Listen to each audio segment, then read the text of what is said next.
Hello students, welcome to my channel Arun's Physics Portal. In this lecture, I will discuss about the TTL NAND gate. This topic is useful for MSc Physics and Electronics students and also for BE and BTech students of EEE and EC branches. The JRF and NET aspirants will also find the topic useful. The complete note of the topic is given here for your convenience. I hope you enjoy going through it. Now let us come to the topic. We first see what is a NAND gate. So NAND is the contraction of not and so NAND function can be performed by inverting the output of any AND gate. कोई AND gate है उसके output को invert कर देंगे तो ये जो मिलेगा वो हुआ NAND gate का output. So a NAND gate has two or more than two inputs and only one output, and it operates in accordance with the following definition. The output of a NAND gate assumes the zero state if all its inputs are in the one state. Mathematically, we write it as y equal to naught of A and B, where A and B are the inputs and y is the output. A standard symbol of a NAND gate with its Boolean expression is shown in figure 1 and its truth table is given in table 1. So देखिए ये जो gate है आपका ये आपका and gate है. इसमें हमने मान लिया कि इसमें n इनपुट्स हैं a b c d करते करते ये n है. So output of the AND gate will be a and b and c and up to n. This is your NOT gate. So this input will be inverted after passing through the NOT gate. So y is equal to naught of a and b and c and n. तो इन दोनों को मिला के हम symbol लिखते हैं NAND gate का इस तरीके से. ये एंड गेट हुआ और एंड गेट के यहाँ पर एक बबल लगा दिया. इसका मतलब आउटपुट जो है ये जो इनपुट है ये आउटपुट में आने के पहले इन्वर्ट होता है. So y equal to not of a and b and c and up to n. So this is the truth table of a two input NAND gate. We have two variables a b. This is output of AND gate a and b, and this is the output of NAND gate, which is obtained by inverting the output of AND gate. Okay, so for two input we have four different combinations: 0 0, 0 1, 1 0 and 1 1. So a and b will be 0 here, 0 here, 0 here and 1 here. After inversion, output for this combination will be 1, this will be 1, this will be 1 and this will be 0. So this is the truth table of two input AND gate. अब हम देखेंगे how a NAND gate can be realized using transistor logic. Okay, देखिए इस diagram को आप draw कर लीजिए. This is a TTL NAND gate. ये जो है TTL NANड गेट है. इसको आप ड्रॉ कर लीजिए figure so that I explain it to you. You can understand what is being said and how the circuit operates. Q1, Q2, Q3, they are different transistors. Q1 है, this is a multi-emitter transistor. मतलब इसमें कई emitters हैं. Base एक ही है, collector एक ही है. How to design this one? See here. We have here one transistor, second transistor, and this is third transistor. Collector, collector, collector, base, base, base, and emitter, emitter, emitter. तीनों के collector को जोड़ दिया गया एक साथ. Okay, same collector here. तीनों के बेस को जोड़ दिया गया है. So the same base is here, but the emitters are separate. So this is multi emitter transistor, इसी का ये सिंबल है यहाँ पर ये, ठीक है। इसका बेस B1 है, इस ट्रांजिस्टर का बेस B2 है, और इसके बेस को हम जोड़े हैं Q1 के कलेक्टर से। सो this is also the collector of Q1, so this is C1 या B2, ये इसका कलेक्टर भी है, इसका बेस भी है। उसी तरीके से this is emitter of transistor Q2, this is also the base of transistor Q3, so this is E2 और B3। Output taken across the collector of transistor Q3, this is output is Y, ठीक है। ये देखिए directly grounded है, ये transistor का emitter जो है this is grounded through a resistor, यह रेजिस्टेंस RB1 है, ये RC1 है और ये RC2 है। ओके, सो इसको ड्रॉ कर लीजिए फिगर को, so that when I proceed you can follow what is being said. देखिए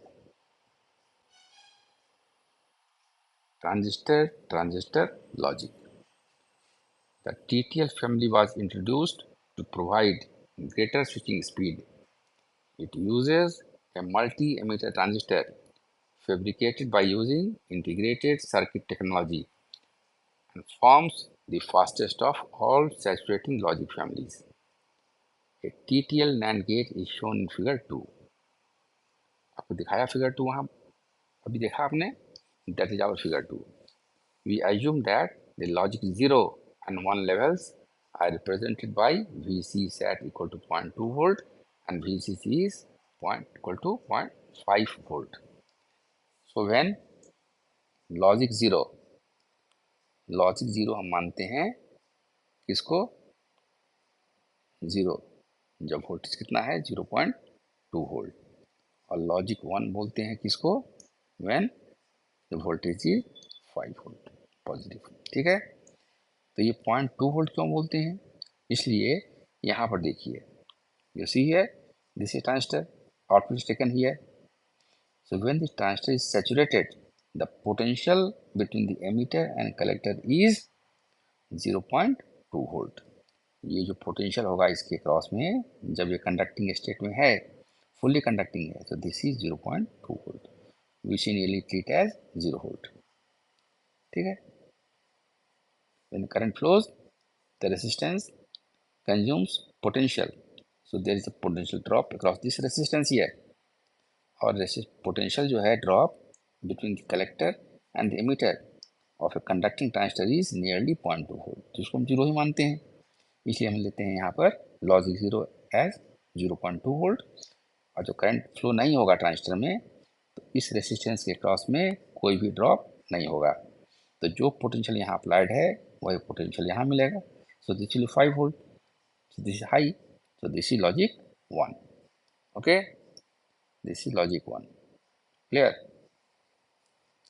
अब देखिए फिगर 2 के सर्किट को हमने यहाँ पर छोटा सा बना दिया है यहाँ पर, ये ठीक है, कॉपी करके यहाँ पेस्ट कर दिया है, ये फिगर देखिए आप। तो when at least one of the inputs is low, एक कोई इनपुट जो है यहाँ पर 3 इनपुट हमारा यहाँ पर है, कोई इनपुट लो स्टेट में है, लो स्टेट में है मतलब कितना पोटेंशियल दे रहे हैं यहाँ पर हम 0.2 वोल्ट, लॉजिक 0 मतलब 0.2 वोल्ट, ओके। और जब ट्रांजिस्टर कंडक्ट करेगा तो एमीटर और base this must junction must be forward bias, तो अगर ट्रांजिस्टर हमारा सिलिकॉन का बना हुआ है तो this potential must be 0.7 volt, ये जर्मेनियम का है तो this potential between the emitter and base must be 0.2 volt. तो मोस्टली ट्रांजिस्टर्स आर मेड और diodes are made by silicon, उसकी अपनी फीचर्स हैं, उसकी प्रॉपर्टी है कि why we use mainly silicon diodes और ट्रांजिस्टर्स मेड ऑफ सिलिकॉन।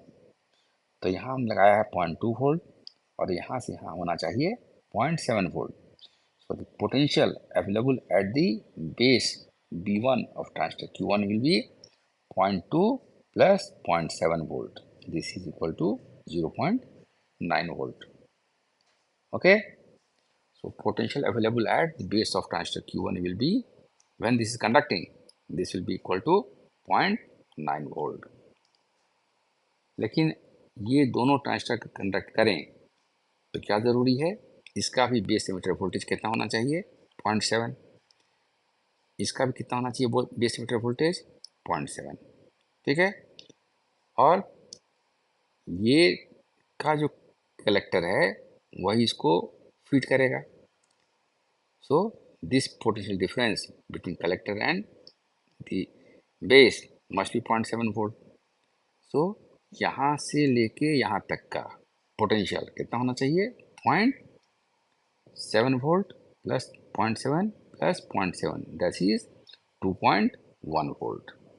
ठीक है, तो ये ट्रांजिस्टर Q2 और Q3 ऑन हो, ये ज़रूरी है कि इसके बेस को फीड होना चाहिए ट्रांजिस्टर Q1 के कलेक्टर से। So the potential here must be 2.1 volt. Potential at the base of transistor Q1 must be 2.1 volt before transistor Q2 and transistor Q3 can conduct। लेकिन हम देख चुके हैं जब यहाँ हम 0.2 वोल्ट दे रहे हैं इनपुट पर, किसी भी इनपुट पर, तो इसकी बेस पर कितना पोटेंशियल हो रहा है, 0.9 वोल्ट। लेकिन Q2 और Q3 कंडक्ट करें, इसलिए ज़रूरी है यहाँ पोटेंशियल कितना हो, 2.1 वोल्ट। वो तो नहीं है, होना चाहिए 2.1, लेकिन है कितना, 0.9 volt. Therefore Q2 and Q3 will not conduct. और जब कंडक्शन नहीं हो रहा है तो इस रेसिस्टेंस से होके कोई करंट फ्लो नहीं कर रहा है। करंट फ्लो नहीं कर रहा है, इस रेसिस्टेंस के अक्रॉस में कोई पोटेंशियल ड्रॉप नहीं हो रहा है। तो जो अप्लाइड पोटेंशियल यहाँ पर है 5 वोल्ट का, वो यहाँ पर आपको मिल रहा है। तो this is 5 volt here, so this is in the logic 1 state. ठीक है, तो जब कोई भी इनपुट हमारा 0 स्टेट में है, आउटपुट हमारा 1 स्टेट में है। Okay, so this proves the first 3 rows of the truth table of an AND gate. इसलिए हम देख लिए हम कि क्या हुआ, ट्रांजिस्टर Q2 और Q3 ऑफ स्टेट में है और आउटपुट इसका हाई है। So output phi is equal to plus VCC and this is plus 5 volt. और इसको हम लिख भी सकते हैं ऐसे करके, this is the logic 1 state. ठीक है, अब आइए, यदि हमने देखा है 4th रो में कि चारों इनपुट या दोनों इनपुट यदि हमारे हाई हैं, then output will be 0। So let us make all the inputs high. Okay, so when all the inputs are high, the Q1 emitter base junction is reverse bias। क्यों, ये transistor है NPN transistor है। Clear, N must be negative, तो यहाँ हम दे रहे हैं high voltage positive का, तो ये क्या हो गया, ये हो गया रिवर्स बायस। मान लेते हैं कि इस स्थिति में ट्रांजिस्टर Q2 और Q3 ऑन है, ये मेरा अजम्पशन है। हम देखेंगे आगे चल के कि वास्तव में ये ऑन है या नहीं है। अगर ऑन है तो हमारा ये मानना सही है, और ऑन नहीं है तो मेरा ये मानना गलत है। तो जब ये तीनों इनपुट 1 स्टेट में हैं तो इसका इमिटर बेस जंक्शन रिवर्स बायस है। ठीक है, और हम इस मानते हैं कि इस समय ये दोनों ट्रांजिस्टर ऑन स्टेट में हैं। This we assume that Q2 and Q3 are in the on state. ठीक है, ऑन स्टेट में है तो VB2 कितना होगा, VB2 ट्रांजिस्टर Q2 के बेस पर पोटेंशियल कितना होना चाहिए। देखिए ये ऑन है तो this potential must be 0.7। Q2 भी ऑन है, दिस पोटेंशियल मस्ट बी 0.7। तो यहाँ से लेके यहाँ तक कितना होगा potential, 0.7 plus 0.7, this is 1.4 volt. तो voltage at the base of transistor Q2 will be equal to potential at the collector of Q1, this is 0.7 volt plus 0.7 volt, and this is equal to 1.4 volt। Okay, अच्छा अब देखिए इसके collector पर potential है 1.4 volt का। This is NPN transistor, collector आपका N type का है, this is 1.4 here. Because this is reverse bias, so and this is not conducting, ठीक है, क्योंकि रिवर्स बायस है, ये ऑफ है इधर इस समय। तो यहाँ से देखिए ये पोटेंशियल यहाँ लगा हुआ है कितने वोल्ट का, 5 वोल्ट का। तो बेस इसका है 5 वोल्ट पर रफली, और कलेक्टर है इसका 1.4 वोल्ट पर। तो this junction is now forward bias, क्योंकि पी पर ज़्यादा पॉजिटिव है और एन पर कम पॉजिटिव है, या इसकी तुलना में ये निगेटिव है। ओके, होना चाहिए क्या, emitter base junction forward bias, collector base junction reverse bias for normal operation of a transistor. यहाँ हम देख रहे हैं कि उसका उल्टा है, कलेक्टर बेस फॉरवर्ड है और एमीटर बेस रिवर्स है। तो अब ये ट्रांजिस्टर जो हमारा है ये इन्वर्स एक्टिव मोड में है, ये एक्टिव इन्वर्स मोड में है, ठीक है। जो होना था फॉरवर्ड वो है रिवर्स, और जो होना चाहिए रिवर्स वो है forward. Okay, so the transistor Q1 is now operating in active inverse mode, and the collector current IC1 flows in the reverse direction. Reverse हो गया, तो जो करंट पहले जा रहा था कलेक्टर से बेस की ओर Q1 में, अब वो बेस से कलेक्टर की ओर जाएगा, ठीक है, and this feeds the base current of Q2, thus driving Q2 and Q3 into saturation। बात समझ में आई आपके, पहले करंट जा रहा था इधर से इधर, ठीक है। जब ट्रांजिस्टर ऑपरेट करेगा नॉर्मली, तो एनपीएन ट्रांजिस्टर में करंट फ्लो होता है कलेक्टर से बेस की ओर और फिर बेस से एमिटर की ओर। ये तो उल्टा हो गया अब, क्योंकि एमिटर बेस रिवर्स हो गया और कलेक्टर बेस फॉरवर्ड हो गया, तो करंट अब ऐसे जा रहा है, ठीक है, एमिटर से बेस और बेस से कलेक्टर, बेस से कलेक्टर की ओर जाएगा, तो ये फिट करेगा किसको, Q2 के बेस को। So this will come into conducting stage, तो यहाँ कुछ पोटेंशियल होगा, so this will feed the base of transistor Q3, so both Q2 and Q3 will start conducting। जब कंडक्शन शुरू होगा Q3 का, तो यहाँ पर देखिए ये रेजिस्टेंस है, so when current flows through this resistance here we will have a potential drop। अब क्या बताया आपको हमने पहले कि जब ट्रांजिस्टर सैचुरेशन स्टेट में है तो कलेक्टर और एमिटर में कितना होता है पोटेंशियल डिफरेंस, 0.2 वोल्ट का। तो यहाँ कितना मिलेगा, ये तो ग्राउंडेड है, तो यहाँ पर कितना मिलेगा potential, 0.2 volt. This is your logic zero state, ठीक है। So the output is y equal to 0.2 volt, so this is your logic zero state, ठीक है, लॉजिक जीरो स्टेट, क्लियर। ऐसी स्थिति में जब ये पोजिशन है, उसमें मान लीजिए कोई इनपुट हमारा चला गया जीरो स्टेट में, अभी तो तीनों वन स्टेट में थे, अभी कोई इनपुट चला गया जीरो स्टेट में। जैसे जीरो स्टेट पहुंचेगा तो यहाँ जीरो मतलब 0.2 वोल्ट यहाँ अप्लाइड हुआ, तो यहाँ कितना होगा potential, it will become 0.2 plus 0.7, so this is 0.9, ठीक है। तब ये हो गया आपका फॉरवर्ड इमिटर बेस जंक्शन, हो गया फॉरवर्ड बायस। ओके, सो देखिए V1 कितना हो गया, 0.9 वोल्ट, और अभी हम देख रहे थे ये पोटेंशियल यहाँ कितना था, यहाँ पोटेंशियल था आपका 1.4 volt. So the collector base junction now becomes reverse bias, base at NPN transistor का 0.9 वोल्ट और कलेक्टर है 1.4 volt, so this junction is now reverse bias, ठीक है, this junction is now reverse bias.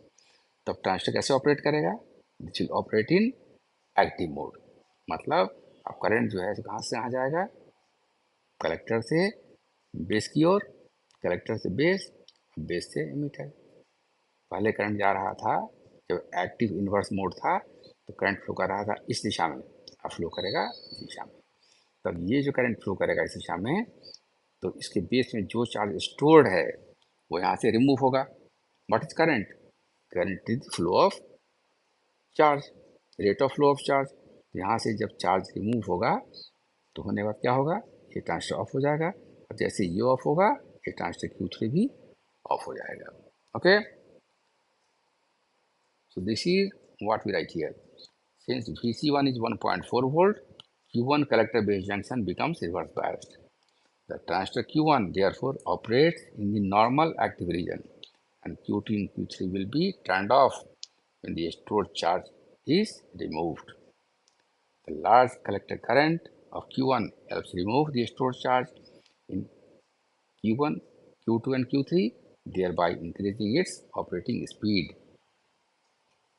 ठीक, हमने देख लिया है तीनों में से कोई भी लो स्टेट में होगा तो हमारा आउटपुट वन स्टेट में होगा, और तीनों जब वन स्टेट में है आउटपुट हमारा जीरो स्टेट में होगा। जब आउटपुट जीरो स्टेट में है उस समय यदि कोई भी इनपुट हमारा हो गया जीरो स्टेट में, again the process will reverse and output will again become in the one state. So we see that the circuit shown in figure 2 performs the logical NAND operation. The specifications for TTL circuit is given in table 2. The TTL circuits are characterized by small size, low cost, low power dissipation, high fan out and high speed. तो क्या क्या उसके specification है ये देखिए। कितना power supply चाहिए 5 volt. कितना पावर डिसिपेट होता है 100 milliwatt. What is noise margin 0.4 volt. What is noise margin देखिए, हम बताते हैं कि ये लॉजिक 1 लेवल है या लॉजिक 0 लेवल है। ठीक है, तो मान लीजिए ये हमारा 0 लेवल है, ठीक है, और ये हमारा 1 लेवल है। तो इसके नीचे जितना भी वोल्टेज लेवल होगा वो होगा 0, इसके ऊपर जो भी होगा वो होगा 1। तो this is the maximum of 0 level. यहाँ तक वोल्टेज अगर होगा तो उसको मानेंगे 0 लेवल, ठीक है। इससे ऊपर जो भी होगा वो कहलाएगा 1। ये हमारा 5 वोल्ट पर मानते हैं 1 लेवल 1, तो 5 वोल्ट हो 6 वोल्ट हो 7 वोल्ट हो सब 1 ही लेवल में है। तो लेवल 1 का लोएस्ट है वो कितना है 5 वोल्ट, ठीक है। और लॉजिक लेवल 0 का जो मैक्सिमम है वो कितना है 0.2 वोल्ट। तो ये डिफरेंस जो है यहाँ से यहाँ तक इसको हम बोलते हैं नॉइज मार्जिन, ठीक है, याद रखिएगा। क्लियर, इसको हम बोलते हैं नॉइज मार्जिन।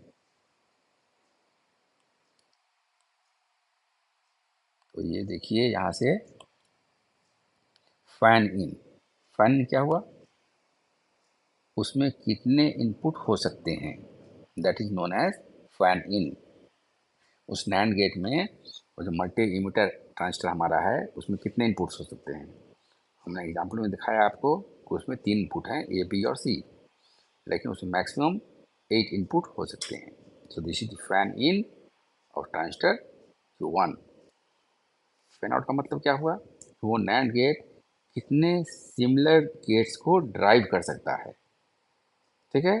उसके इनपुट हो सकते हैं 8 और कितने सिमिलर गेट्स को वो ड्राइव कर सकता है एक साथ, that is your known as fan out and this is 12। Propagation delay कितना होगा 7 नैनो सेकेंड से 10 नैनो सेकेंड्स तक। Okay, so this is all about your TTL NAND gate. NAND gate क्या है, उसका ट्रुथ टेबल क्या है, कैसे डिजाइन करते हैं, TTL NAND गेट कैसे बनता है, कैसे ऑपरेट करता है, ये सब हमने देख लिया है। उसके पैरामीटर्स क्या क्या हैं ये भी देख लिया हमने। So this is all about your TTL NAND gate. I assume you like this presentation. यदि आपको मेरा यह प्रेजेंटेशन अच्छा लगा हो तो लाइक करें, शेयर करें और मेरे चैनल को सब्सक्राइब करें। So thank you for watching. See you next time with some other topic of interest. Till then, goodbye.